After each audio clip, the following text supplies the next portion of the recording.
এটি দক্ষিণ কলকাতার হরিশ মুখার্জি রোডের 23 পল্লীর দুর্গাবাড়ি। এখানে দুর্গাপুজো শুরু হয়েছিল 1939 সালে। তখন এটি ছিল মাটির প্রতিমা।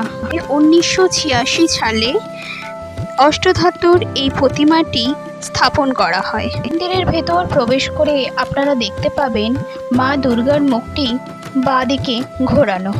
মা দুর্গার সাথে সাথে এখানে রয়েছে মহাদেবেরই একটি মন্দির।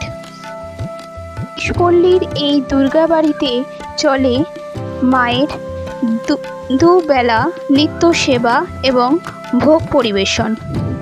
সকালে মঙ্গল আরতির মাধ্যমে শুরু হয় মায়ের পুজো এবং মায়ের ডান দিকে আপনারা দেখতে পাবেন রাধাকৃষ্ণের একটি মন্দির।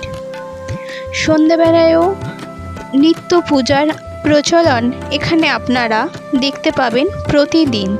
মন্দিরটি আধুনিকতা ও পুরাতনের মেলবন্ধনে তৈরি।